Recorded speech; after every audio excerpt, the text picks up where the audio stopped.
The tiny red light blinking from behind my toilet paper holder was so small I almost missed it completely. But something about that little flashing dot made my blood run cold, because I knew it didn't belong there. After 79 years on this earth, I'd never seen anything like it in any bathroom I'd ever used. The light was no bigger than a pinhead, pulsing every few seconds with an eerie crimson glow that seemed to mock my sense of security and privacy. When I moved the toilet paper aside to get a closer look, what I found hidden behind it would destroy my sense of safety and privacy forever. My trusted plumber, Eddie Morrison, the man I'd known for 15 years and welcomed into my home dozens of times, had been secretly filming me in my most private moments. But this discovery was just the beginning of a nightmare that would reveal a criminal operation so vast and disturbing that it would shock our entire community and expose a network of predators who had been systematically exploiting elderly homeowners for years. But let me tell you how it all started, because this story will make you question every service worker you've ever trusted in your home and wonder how many other innocent people are being watched by criminals hiding behind professional facades. My name is Gloria Hartwell, and at 79 years old, I never imagined I'd become the victim of such a violation of privacy and trust. I live in Tucson, Arizona, in a modest two-bedroom house where I've been happily retired for the past 14 years.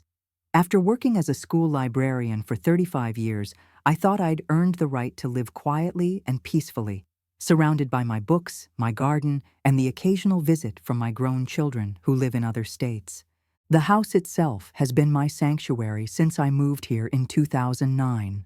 It's a small, ranch-style home built in the 1970s with original fixtures and plumbing that occasionally needed professional attention. The neighborhood is quiet and safe, filled with other retirees who look out for each other and share the kind of community spirit that's becoming rare in today's world. I felt completely secure here, never locking my doors during the day and trusting the contractors and service workers who occasionally needed access to help with repairs and maintenance. I've always been independent and self-sufficient, but like most people my age, I occasionally need help with household repairs and maintenance that require physical strength or technical expertise I no longer possess. Simple tasks like changing light bulbs or unclogging drains had become challenging due to arthritis in my hands and back problems that made bending and lifting difficult. That's how I met Eddie Morrison in 2008, when my kitchen sink started leaking and I needed a reliable plumber to fix the problem quickly and affordably. The leak had been getting worse for days, and I was worried about water damage to my cabinets and flooring if I didn't get professional help soon. Eddie seemed like a godsend when he first knocked on my door. He was about 50 years old, well-dressed in clean work clothes with his company logo embroidered on his shirt, and remarkably knowledgeable about plumbing issues. He had a friendly, grandfatherly demeanor that immediately put me at ease, and he spoke to me with the kind of respect that many younger people don't show to elderly customers. During that first visit, Eddie spent time explaining exactly what was wrong with my sink, showing me the deteriorated gasket that was causing the leak and describing the repair process in terms I could understand. He didn't talk down to me or try to upsell me on unnecessary services like some contractors do with elderly customers. He fixed my sink problem in less than an hour, charged a reasonable price that fit my fixed retirement income, and was so polite and respectful that I immediately added his business card to my contact list for future emergencies. What impressed me most about Eddie was his apparent genuine concern for my welfare as an elderly woman living alone. He asked about my health and safety, offered to check other plumbing fixtures while he was there, and even gave me his personal cell phone number in case I ever had an emergency after normal business hours. He told me that he specialized in helping senior citizens and understood the unique challenges we face in maintaining our homes on limited budgets. Over the next 15 years, Eddie became my go-to handyman for plumbing problems, bathroom repairs, and even some minor electrical work. He always arrived promptly when I called, completed his work efficiently, and charged fair prices that were often lower than quotes I'd received from other contractors. More importantly, he seemed to understand the anxiety that elderly homeowners feel about being taken advantage of by unscrupulous repair services. Eddie would always explain his work thoroughly, show me the problems he'd found, and get my approval before performing any repairs that weren't part of his original estimate. He'd warn me about potential problems before they became emergencies, helping me budget for future repairs and avoid costly damage to my home. I trusted him completely and recommended him to several of my neighbors who were also impressed by his professionalism and honesty. Before I continue my story, I really want to know where you're watching me from. Tell me in the comments what city you're from, and if you can, please leave a like and subscribe to the channel because what I'm about to tell you next will shatter your trust in service workers and make you realize that predators can hide behind the most helpful and professional facades. What I didn't know was that Eddie had been using his access to my home to install sophisticated surveillance equipment that allowed him to spy on my most private activities. Every time he visited to fix a leaky faucet or unclog a drain, he was actually expanding a hidden camera network that turned my sanctuary into his personal voyeuristic playground. The friendly, helpful contractor who seemed so concerned about my welfare was actually a predator who saw elderly women like me as easy targets for exploitation and abuse. The cameras Eddie installed weren't simple recording devices. They were professional-grade surveillance equipment capable of streaming live video and audio to remote locations. He'd positioned them strategically to capture different angles of my most private spaces, creating a comprehensive surveillance network that documented my daily routines, personal habits, and intimate moments that no one should ever have access to without consent. Each camera was smaller than a coin and virtually undetectable unless you knew exactly what to look for and where to find it. Eddie had spent years perfecting his installation techniques, learning how to conceal surveillance equipment in ways that would fool even suspicious homeowners who might be looking for signs of inappropriate activity. But Eddie's surveillance operation was just one component of a much larger criminal enterprise that included identity theft, insurance fraud, and systematic exploitation of elderly homeowners throughout Arizona and neighboring states. The discovery that changed everything happened on a Tuesday morning in October when I was cleaning my main bathroom more thoroughly than usual. I'd been having some minor plumbing issues with my toilet, and Eddie had visited the previous week to adjust some connections behind the fixture. During his visit, he'd spent an unusually long time working in areas I couldn't see, claiming he needed to access pipes and connections that were hidden behind the toilet and vanity. As I was scrubbing around the base of the toilet, trying to remove some stubborn stains, I noticed that one of the decorative tiles near the floor seemed slightly loose. When I pressed on it, it moved more than it should have, revealing a small gap behind it.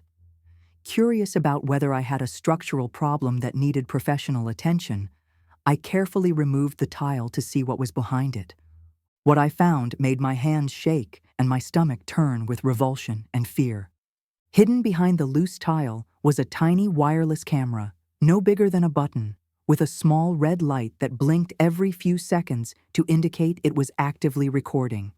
The camera was positioned at an angle that would capture anyone using the toilet, shower, or sink, and it was so well concealed that it would have been virtually impossible to detect without accidentally disturbing the tile that hid it. But this discovery was just the beginning of a nightmare that would reveal the true scope of Eddie's criminal activities. Once I knew what to look for, I began searching other areas of my bathroom where Eddie had recently performed work. Behind the medicine cabinet, I found another tiny camera focused on the shower area. Inside the heating vent near the bathtub, there was a third camera with a wide-angle lens that captured the entire bathroom from above. In the towel closet, hidden behind a false back panel that Eddie had apparently installed during a previous visit, I discovered what looked like a small electronic device with blinking lights and antenna wires. When I looked closer, I realized it was some kind of recording and transmission equipment that was probably collecting video from all the hidden cameras and sending it to Eddie's computer or phone. The violation felt so complete, so intimate and degrading that I had to sit down on my bathroom floor and cry from the shock and humiliation of realizing that a man I'd trusted had been watching me bathe, use the toilet, and dress for who knows how long. But what I discovered next would reveal that my bathroom wasn't the only area where Eddie had been secretly filming me. Still shaking from my bathroom discoveries, I began searching other areas of my house where Eddie had performed work over the past 15 years. In my bedroom, behind a picture frame that Eddie had supposedly adjusted while fixing a nearby electrical outlet, I found another camera aimed at my bed and dresser area. In my living room, inside a decorative plant pot that I'd always assumed was just part of my decor, there was a camera with a motion sensor that had probably been recording my daily activities, phone conversations, and visits from friends and family members. Most disturbing of all, in my kitchen, hidden inside the cabinet under my sink where Eddie had performed numerous plumbing repairs, I discovered a sophisticated recording device that appeared to be capturing audio from throughout my house. This device had been recording not just what I did, but every conversation I'd had in my own home for months or possibly years. The realization that Eddie had been systematically spying on every aspect of my private life was overwhelming and terrifying. But what I found when I searched his work van would reveal that I wasn't his only victim, and that his criminal activities were far more extensive than I could have imagined. Little did I know that Eddie Morrison wasn't just a perverted plumber who enjoyed spying on elderly women. He was the leader of an organized criminal network that specialized in exploiting vulnerable homeowners through hidden surveillance and identity theft. After discovering the cameras in my house, I knew I needed to gather evidence before confronting Eddie or calling the police. I was afraid that if I acted too quickly, he might destroy evidence or disappear before authorities could build a case against him. So I pretended to discover a plumbing emergency and called Eddie to schedule an urgent repair visit, planning to watch his behavior and gather more information about his criminal activities. When Eddie arrived the next day, I observed him carefully while pretending to be concerned only about my plumbing problem. I noticed that he spent time in areas where I hadn't requested any work, and that he seemed to be checking on equipment rather than actually performing repairs. He also used his phone frequently, taking pictures of areas I couldn't see and sending text messages to unknown recipients. Most tellingly, Eddie seemed nervous and distracted during this visit, unlike his usual confident and professional demeanor. When I mentioned that I'd been doing some deep cleaning and might have accidentally moved some things around in my bathroom, he immediately asked specific questions about what I'd moved and whether I'd noticed anything unusual behind any fixtures or decorations. His questions confirmed my suspicions that Eddie was monitoring his surveillance equipment and was worried that I might have discovered his cameras. But what I observed when Eddie returned to his work van would provide the evidence I needed to expose the full scope of his criminal operation. From my kitchen window, I watched Eddie open his van and connect a laptop computer to what appeared to be a sophisticated electronic device. For nearly 20 minutes, he stared at his computer screen, occasionally typing and clicking on different windows. I could see that he was viewing multiple video feeds simultaneously, and I realized he was probably checking footage from cameras installed in multiple homes throughout our neighborhood. Eddie's van was essentially a mobile surveillance center that allowed him to monitor his victims from anywhere in the city. The equipment visible through his open van doors included computer servers, video recording devices, and communication equipment that suggested his operation was much larger and more sophisticated than the simple voyeurism I'd initially suspected. When Eddie finished his computer work and prepared to leave, I saw him make several phone calls to different people, apparently coordinating activities with criminal associates who were part of his surveillance network. But what I discovered when I researched Eddie's business background would reveal connections to identity theft, insurance fraud, and other crimes that had been targeting elderly homeowners throughout Arizona for years. That evening, I used my computer to research Eddie Morrison and his plumbing business, looking for information that might help me understand the scope of his criminal activities. What I found was deeply disturbing and explained why his surveillance operation was so sophisticated and well organized. Eddie Morrison's plumbing license had been suspended twice in the past 10 years for complaints related to overcharging elderly customers and performing unnecessary work. Several customers had reported that Eddie recommended expensive repairs that other plumbers later determined were completely unnecessary. More concerning, I found online complaints from elderly homeowners who reported mysterious problems with identity theft, credit card fraud, and insurance claims that occurred shortly after Eddie had performed work in their homes. The pattern was clear. Eddie was using his access to homes and his surveillance equipment to gather personal information that he could use for financial crimes. I also discovered that Eddie was associated with two other men who had been arrested for burglarizing homes where they'd previously worked as contractors. The police reports indicated that these men had been installing surveillance equipment to monitor homeowners' schedules and identify optimal times for break-ins. But the most disturbing discovery was a news article about an elderly woman named Margaret Chen, who had died in a house fire that occurred just days after Eddie had performed electrical work in her home. The fire department had ruled the blaze accidental, but Margaret's family had expressed suspicions about the timing and had hired a private investigator to examine Eddie's work history. The pattern of complaints, mysterious accidents, and financial crimes suggested that Eddie was part of a criminal network that systematically targeted elderly homeowners for multiple types of exploitation and abuse. If this story is shocking you, hit that subscribe button because what I did next would expose a criminal conspiracy that had been operating for years and victimizing dozens of elderly people throughout Arizona. Instead of calling the police immediately, I decided to gather more evidence by working with other potential victims to build a comprehensive case against Eddie and his criminal associates.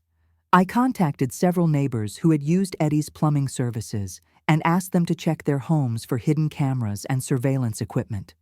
What we discovered was far worse than I had imagined. Eddie had installed hidden cameras in at least 12 homes in my neighborhood alone, creating a network of surveillance that allowed him and his associates to monitor the daily activities, personal conversations, and financial information of dozens of elderly residents. Mrs. Patterson, who lived 3 houses down from me, found cameras in her bedroom, bathroom, and home office where she paid bills and managed her finances. The cameras in her office were positioned to capture her computer screen, bank statements, and credit card information as she conducted her financial business. Mr. Rodriguez, an 82-year-old widower who lived across the street, discovered that Eddie had installed cameras throughout his house and had been using the surveillance footage to determine when Mr. Rodriguez left for doctor's appointments, grocery shopping, and other errands. This information had apparently been used to coordinate break-ins that occurred when Mr. Rodriguez was away from home. Most disturbing, we discovered that Eddie had been selling surveillance footage to other criminals who used the information to target elderly homeowners for various scams and crimes. The footage allowed criminals to learn victims' routines, identify valuable possessions, and gather personal information that could be used for identity theft and fraud. But what we uncovered about Eddie's connection to insurance fraud would reveal the most lucrative aspect of his criminal operation. Working with a private investigator hired by Margaret Chen's family, we discovered that Eddie had been deliberately creating plumbing and electrical problems in elderly customers' homes, then billing insurance companies for expensive emergency repairs that were actually caused by his own sabotage. Eddie would visit homes under the pretense of routine maintenance, secretly damage pipes or electrical systems, then return within days to perform emergency repairs that cost thousands of dollars. The surveillance cameras he installed allowed him to monitor when homeowners discovered the problems he'd created, ensuring he could respond quickly and appear to be a helpful contractor rather than the person who'd caused the damage. Over 5 years, Eddie had submitted over $2 million in fraudulent insurance claims for repairs he'd performed on problems he'd secretly created. Insurance companies had been paying these claims without question because Eddie's work appeared legitimate and his customers genuinely believed they'd experienced random plumbing and electrical failures. But Eddie's insurance fraud was just one part of a larger criminal enterprise that included identity theft, burglary, and what investigators would later determine was at least 3 suspicious deaths of elderly homeowners who had threatened to report Eddie's activities. The evidence we gathered was so extensive and disturbing that when we finally contacted law enforcement, the FBI took over the investigation and launched a multi-state task force to identify all of Eddie's victims and criminal associates. The raids on Eddie's home, business, and storage facilities revealed the largest elder abuse and fraud operation ever prosecuted in Arizona history. FBI agents seized over 500 hours of illegal surveillance footage, computer equipment containing financial information stolen from hundreds of victims, and evidence connecting Eddie to burglaries, identity theft, and insurance fraud totaling over $5 million. But the most shocking discovery was a detailed database Eddie had maintained with profiles of over 300 elderly homeowners throughout the Southwest. Each profile contained surveillance footage, financial information, daily schedules, health conditions, and assessments of how vulnerable each person might be to various types of exploitation. Eddie had been operating a criminal network that treated elderly homeowners like livestock to be systematically exploited for financial gain. The surveillance cameras were just one tool in a comprehensive operation designed to extract maximum profit from victims who trusted contractors to help them maintain their homes. When FBI agents arrested Eddie at his business office, they found him in the process of reviewing surveillance footage and planning break-ins targeting elderly homeowners who were scheduled to be away from their homes for medical appointments and family visits. Eddie was charged with over 200 felonies, including elder abuse, fraud, burglary, identity theft, and conspiracy to commit murder in connection with the suspicious deaths of 3 elderly customers who had threatened to expose his activities. During his trial, prosecutors presented evidence that Eddie's criminal network had systematically targeted elderly homeowners for over a decade, stealing millions of dollars and violating the privacy and safety of hundreds of innocent people who had simply needed help with home repairs. The surveillance footage seized from Eddie's operation provided irrefutable evidence of his crimes and revealed the intimate details of how he had exploited his victims' trust to gain access to their homes and personal information. Medical experts testified about the psychological trauma experienced by elderly victims who discovered they had been secretly filmed in their most private moments, and the devastating impact of learning that a trusted service provider had been systematically exploiting their vulnerability. But the most powerful testimony came from Eddie's victims themselves, including elderly homeowners who described the fear, humiliation, and sense of violation they experienced after discovering hidden cameras in their homes. I testified about my own experience of discovering Eddie's cameras and the months of anxiety and sleepless nights that followed as I wondered how long he had been watching me and what he had done with the footage he'd recorded. The jury deliberated for less than 4 hours before finding Eddie guilty on all charges. The judge sentenced him to 45 years in federal prison, calling his crimes a systematic campaign of exploitation against the most vulnerable members of our community. But Eddie's conviction was just the beginning of a legal process that would ultimately result in the prosecution of 12 other individuals who had participated in various aspects of his criminal network.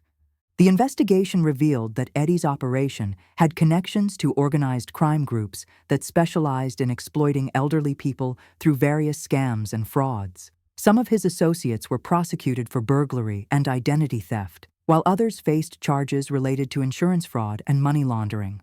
Most importantly, the case led to significant changes in how law enforcement investigates elder abuse and how the home repair industry is regulated to protect vulnerable customers from exploitation.